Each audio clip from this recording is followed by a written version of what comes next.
Ladies and gentlemen, it's indeed my great pleasure to be able to introduce today's keynote speaker.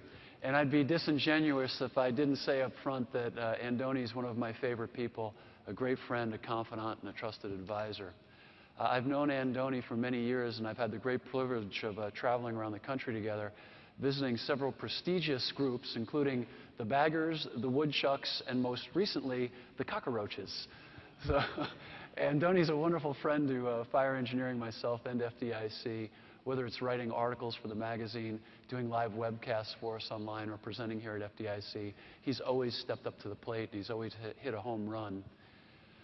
On a really serious note, my friend Anthony recently suffered a stroke.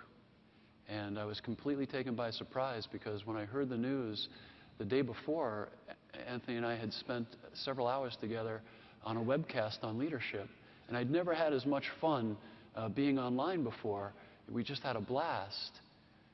Anthony, thankfully, thank God, he survived that stroke. But he had to endure several tedious days in the hospital and numerous medical procedures. But he came through, and according to his brothers and family and his beautiful wife, he's better than ever before. And I'm telling the truth to you now. I'm going to tell you a story. I'm going to give Anthony up a little bit because that's what we do to each other. We rat each other out. The first phone call that Anthony made from his hospital bed wasn't to Mom, wasn't to his brothers, it wasn't to his lovely wife. He called us at Fire Engineering. He called us to reassure us that his article that he was working on for the April edition would be in on time, and he would absolutely be here today to keynote. And that's a true story. I'm like, don't you think you should call your mom? So he is the kind of guy who would never let you down. That's just the type of man he is. He's a man of his word, and those men are few and far between these days. Let me tell you a little bit about this true Renaissance man. Anthony Kastros is a 25-year veteran of the fire service. He's the manager of the Sacramento Fire Department Command Training Center and an online battalion chief. He has served for 10 years in the California Task Force 7 on the Incident 1 Type Management Team. He's the author of the book Managing the Fire Service Assessment Center and the video series Managing Fireground Command, Calm the Chaos. He has been published several times in fire engineering, and he has coached thousands of firefighters throughout the country on command, tactics, and leadership. He has a bachelor's degree in business, human resource management, and an associate degree in fire science technology. Ladies and gentlemen, it is our distinct honor to introduce to you right now our keynote speaker, Battalion Chief Anthony Kastros. Thank you. Thank you. Love you, man. Love you.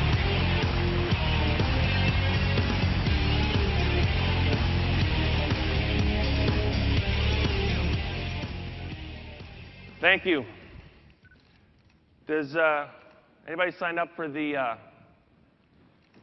medical privacy class that's supposed to be later this week? I think there's a HIPAA violation class. I think Bobby Halton's teaching that. Bless his heart. Thank you very much. It is such a privilege and honor to stand before you this morning. Truly it is. And it's a humbling experience on more than one way. Proverbs 27:17 says that as iron sharpens iron, so one man sharpens another. We're here to sharpen each other this week. That's what FDIC is all about, right? Leaving sharper than when you arrived. I would like to thank the Fire Engineering and Penwell family. You have set the stage for training our service and moving us into the future. As firefighters, we grow up being told that we'll never see as much fire, work as hard, or live up to the reputation of those who came before us. Ever heard that before? Kind of like what the truck tells the engine every day. We repeat that mantra to the next generation, one recruit class at a time. Now, while we rightfully celebrate and honor the past, we seemingly limit the potential of the very recruits of whom we're trying to inspire, and thus limit our own future and our own legacy. It's the equivalent of looking in the rearview mirror instead of out the windshield while you're driving. So today we're going to talk about this time, this season, because this is our time.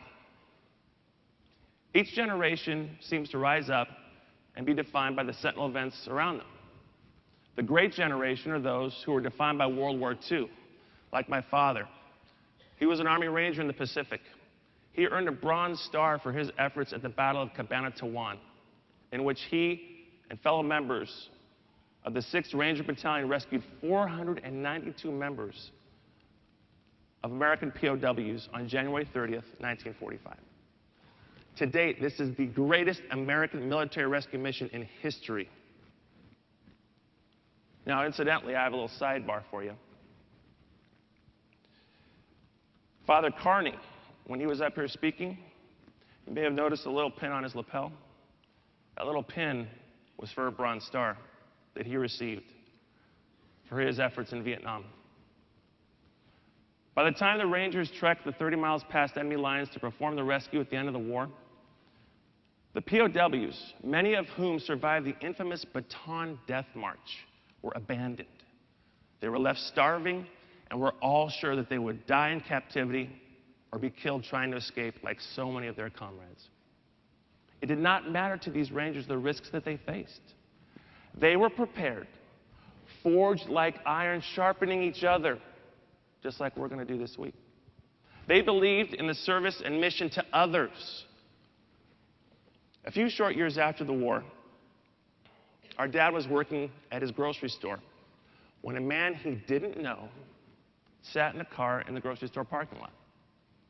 After noticing the man sitting and staring for hours, my father approached the man. He said, "Can I help you?" The man asked, "Were you in the Pacific at the end of the war?" Dad said yes. The man asked, "Were you part of the 6th Battalion Rangers that rescued the POWs there from the Cabanatuan POW camp?" Dad said yes. The man's eyes grew full of tears.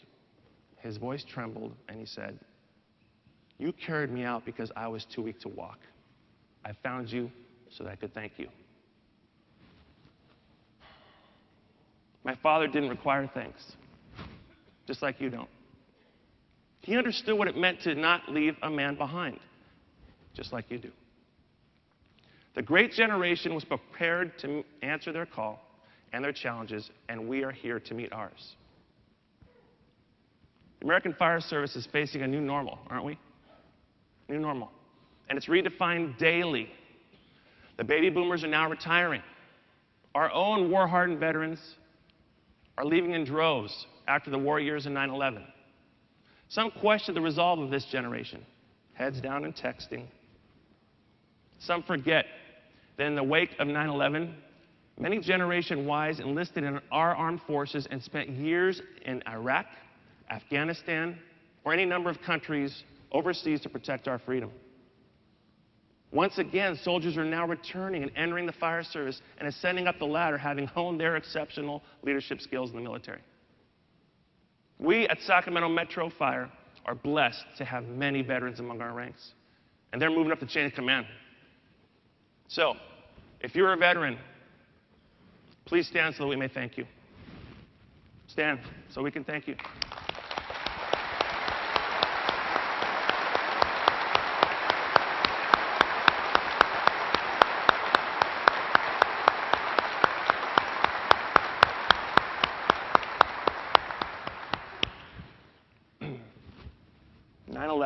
Was the most significant American tragedy since Pearl Harbor itself.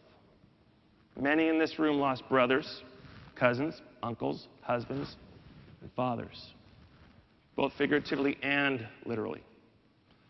All of us lost heroes. In many ways, 9/11 has defined us in this time as a fire service in America. Our own urban search and rescue team, Task Force 7, was dispatched from Sacramento, California, to Ground Zero on September 11th as part of the FEMA USAR National Response.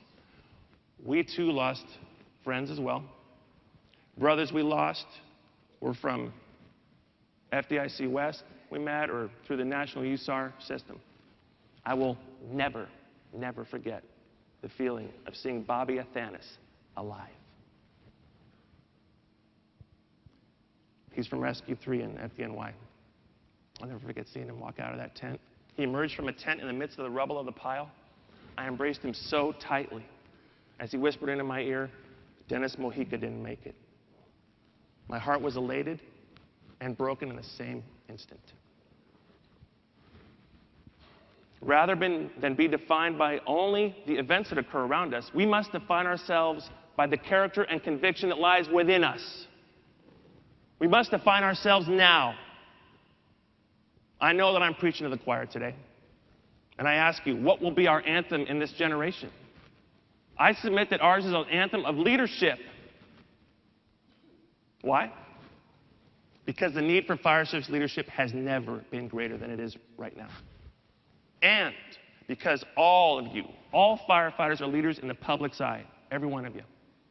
They don't know what bugles and helmet colors mean, but they know what leadership looks like. It looks like you. Whether career or volunteer, you are a leader if you wear a badge and swore an oath. And your professionalism is not determined by your attitude. Your professionalism is, determined by your attitude and your behavior, not your paycheck. Not your paycheck. A lot of volunteers in this room, a lot of professionals. We have the opportunity in the weeks to come to infuse the American Fire Service with action. Look around the room. Some 30,000 of us will be here this week. This week, you will meet instructors, fellow students, and Jakes from all around our great nation and other parts of the world. Use this opportunity to spring into action. We're going to break this down into 3 simple leadership points. And just because we as firefighters have a short attention span, we're going to make it real simple. 3 simple points. We're kind of like that dog in the movie Up. Squirrel? Beer? Food. So number 1, this is our time to restore hope to America. Our time to restore hope to America. We're really great at celebrating and honoring the past and our heroes, and with good reason. They make us who we are, and as we heard last year from Chief Van Dorp, we stand upon their shoulders. Awards like the Ray Downey Courage and Valor Award and the Tom Brennan Lifetime Achievement Award are aptly named for such icons. But we don't need tragedy to tell us who our heroes are. Don't need tragedy to tell us who our heroes are. Ray Downey Jr. said it so well. He said it so well. He said this: I didn't need September 11th to tell me who my hero was. Monsignor Brendan Rorden said from the pulpit during Chief Ray Downey's funeral, how often we have decried our children no longer have any heroes. How blind of us not to know that the heroes have been around us all the time. After the war, our dad became a volunteer firefighter. He held this position in the same esteem as his service overseas. I'm the youngest of 6 children. Both of my older brothers became career firefighters and have since retired, representing 77 years in the fire service. They raised me in 1970s firehouses. Learned a lot of stuff. They are my heroes. They're here today, and I would like to ask them to stand and thank them for their service and example.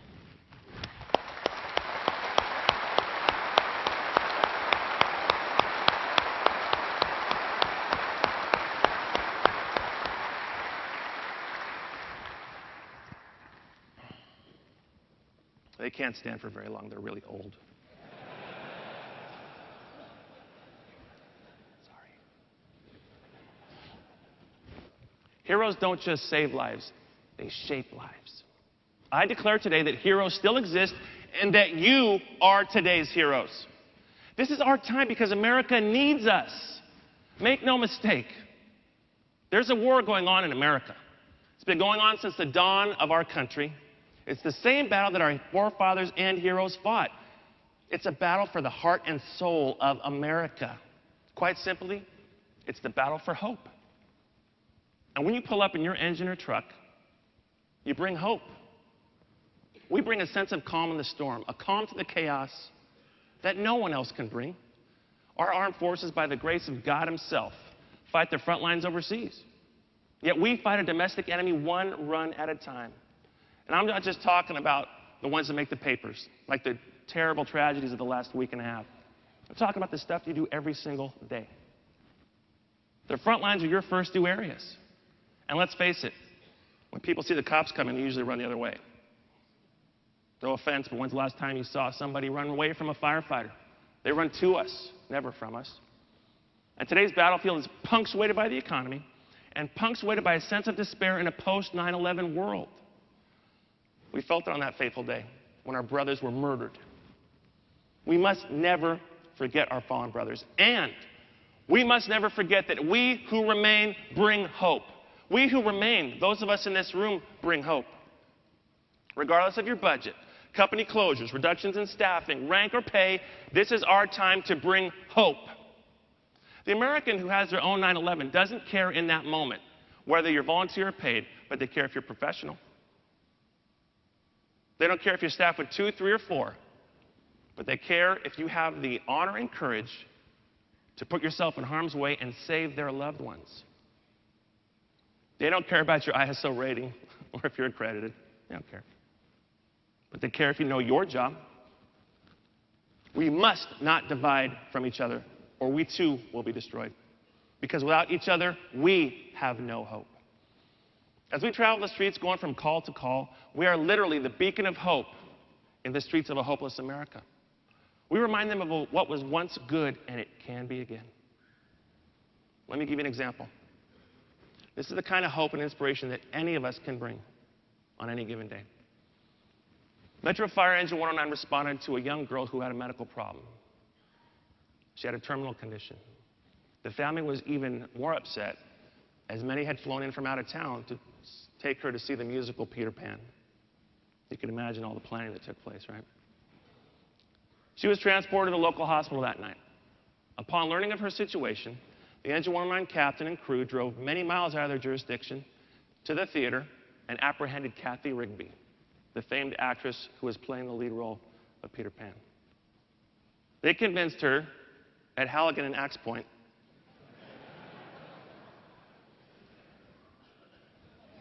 to join them in costume and travel across town to the hospital to visit the young girl in her hospital room. They couldn't save her life. They couldn't. But they changed her life. They restored hope. They reminded that little girl's family that heroes do still exist and that heroes don't just save lives, they shape lives. So point number 1, this is our time to restore hope to America, one run at a time. Number 2, this is our time to build leaders for the future. Leaders for the future. So what about leadership training? Firefighters learn by doing, don't we? We learn by seeing and doing. Firefighters must see the end game and how to get there, not just study the different elements in textbooks. Why are there only a dozen or so command training centers in America? Why are there almost no fire service leadership training centers in America? That's not good enough. Why do paramedics have a semester of didactic training, weeks of clinical hospital hands-on training, and months of internships with a preceptor, while our officers are thrown in the seat after a one-day testing process?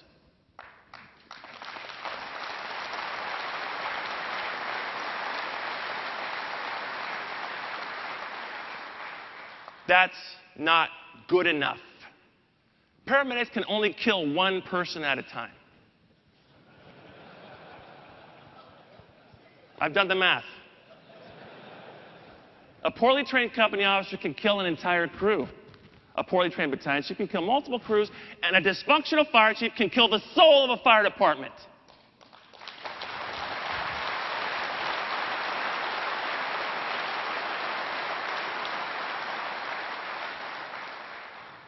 Why don't new company officers and chief officers have internships with mentors who ride along with them for the first month? Not good enough. And don't tell me it's because we don't have the money. We don't have the money. Where there's a will, there's a way.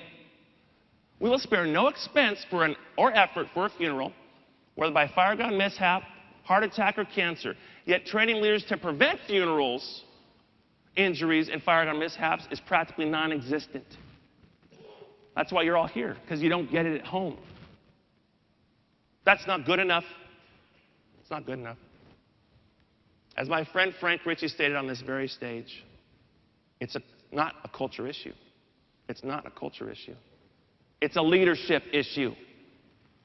Blaming our leadership pandemic on culture is a way of romanticizing our tragedies and emboldening our egos.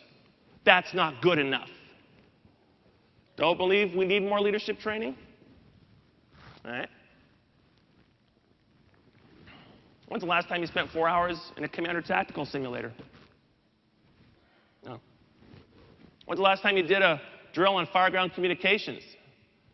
When's the last time your BC conducted a drill with smoke and mannequins in a Center Hall apartment building with a tactical training channel, water flowing, and everybody on air?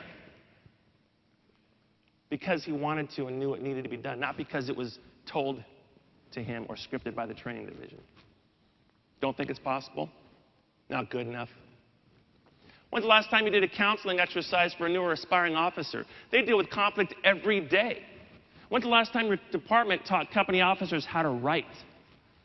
How many of your organizations have actually formalized mentoring or succession planning? How many have training academies for engineers, company officers, and battalion chiefs? While important, and here's the controversial statement of the day.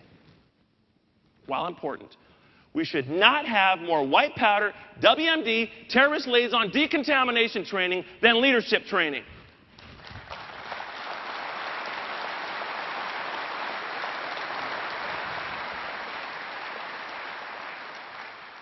Leadership muscles need to be built through realistic training if you expect to have the strength of courage to act. Without action, leadership is just lip service. We must develop future leaders by mentoring them, not just with stories at the kitchen table, but with real, tangible, hands-on leadership training to help them and their crews survive and thrive. Teach them that modern homes are lethal, that homes built today can withstand re-entry into Earth's atmosphere. I've seen it. Really? Does that happen? There's a class. Look in your brochure. Coupled with lightweight synthetic petrochemical solid contents, these house fires have gone from bread and butter routine to burnt toast flashover chambers. The benefits of solid, realistic, and ongoing leadership training far outweigh the costs. One department paid millions in lawsuits because one company officer failed to lead at the kitchen table. The department lost even more in poor public image and political damage. What's the cost when your engine or truck gets in a vehicle accident and kills a civilian? It happens. What's the cost when your troops abuse sick leave? It happens. What's the cost when they fail to find a victim due to poor training? It has happened. These are leadership issues. What's the cost when your command and tactical frequency traffic is subpoenaed? Your command and tactical frequency traffic is subpoenaed. And a jury hears a dysfunctional, chaotic, and clogged radio channel in which a civilian was not located or a firefighter was injured or killed. It's a leadership issue. What's the cost when your department training records are subpoenaed?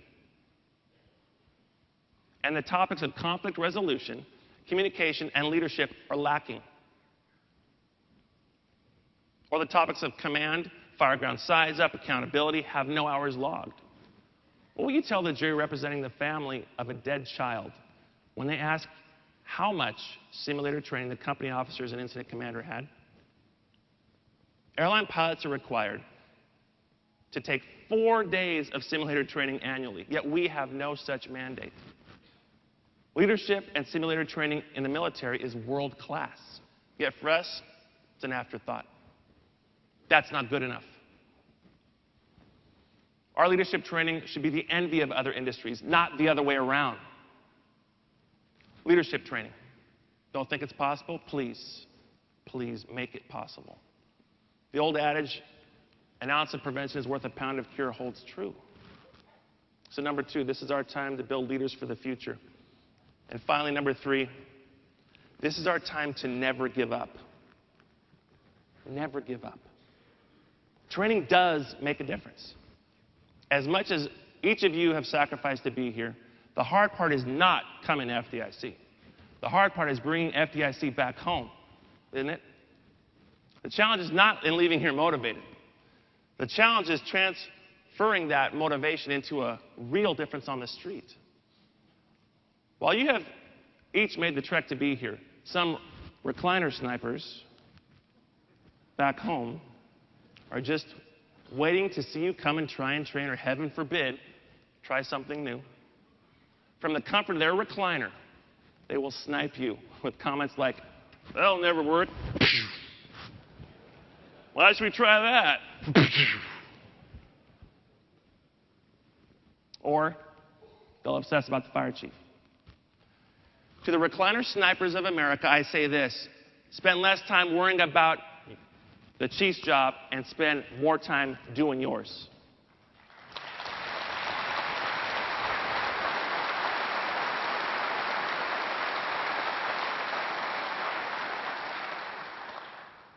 Shut up and train. Just shut up and train. Many years ago, when I was a training officer, I was once conducting a drill, and the crews were obsessing about the chief at the time and his inadequacies. One of them actually said this. He said this. He goes, "Well, when the chief does his job, then we'll train." Remember that stroke? My left eye began to twitch uncontrollably. The last thing I remember before I passed out was the slight taste of vomit in my mouth. After I regained consciousness and while hosing off my bunker pants, I simply told them this: when you are in a burning building, it does not matter who the chief is or what he or she is or isn't doing. This training could save your life or that of a civilian, so shut your trap, do your job, and train.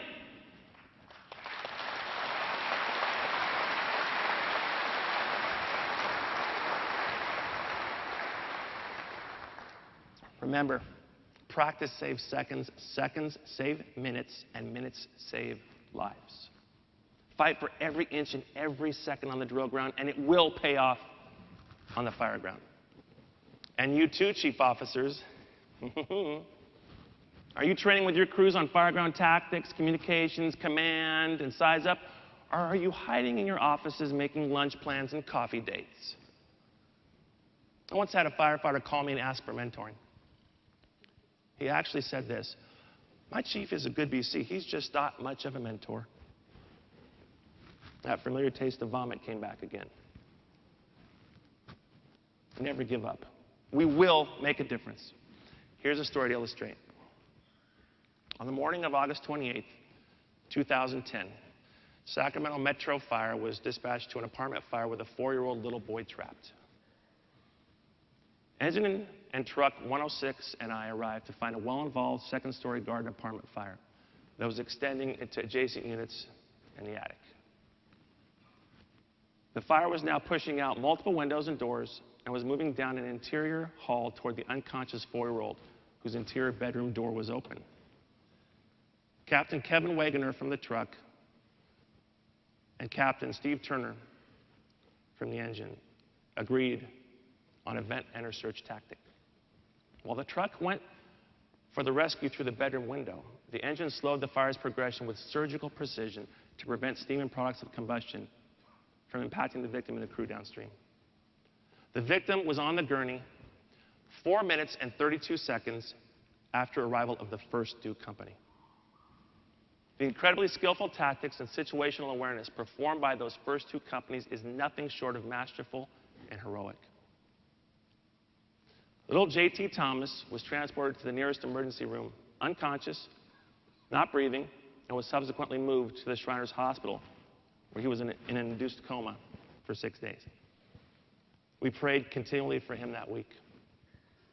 J.T. left the hospital with absolutely no deficits, no memory of the incident, and only a small burn to his arm from the windowsill as he was moved out to the tip of the ladder during VES. That tells you how hot it was. By the grace of God, he was virtually unscathed. He walked out of the hospital a week later. Why tell you this story? None of the firefighters on engine or truck 106 had ever attended FDIC. They didn't learn VEIS at FDIC. They never went to Captain Mike Dugan's class. They were never inspired by Bobby Halton. But here's the catch. They were trained by those who had. They were trained by those who had. The training taken back from FDIC by dedicated trainers like you made the difference that day and saved the life of a 4-year-old little boy. When God serves you a slow ball over the center of the plate, you better be ready to hit it out of the park. Never give up. A policy wasn't changed. A budget wasn't increased. Politics didn't matter. They were simply trained. That's what makes the difference. That's what matters. Training. Show me a company that has high morale, and I will show you a company that trains. Training is nectar. It releases the same endorphins as being on a fire. That's why morale is so high after a fire. It's a scientific fact. Endorphins are released, which improve mood, stamina, energy, and decrease fatigue. The more realistic your training, the greater the troops will feel. So number 3, this is our time to never give up. In closing, 2 Corinthians 6 captures the struggle and the resolve that defines us as firefighters, which transcends the generations. This is over 2,000 years old. See if it sounds familiar. We put no stumbling block in anyone's path so that our ministry will not be discredited. Rather, as servants of God, we commit ourselves in every way in great endurance, in troubles, hardships, and distresses, in hard work, sleepless nights, and hunger. Through glory and dishonor, bad report and good report, genuine, yet regarded as impostors, known, yet regarded as unknown, dying, and yet we live on. Beaten, and yet not killed. Sorrowful, yet always rejoicing. Poor, yet making many rich, having nothing, and yet possessing everything. Remember, this is our time to restore hope to America. This is our time to build future leaders. And this is our time to never, ever give up. God bless you and your precious families, and God bless the American Fire Service. Thank you.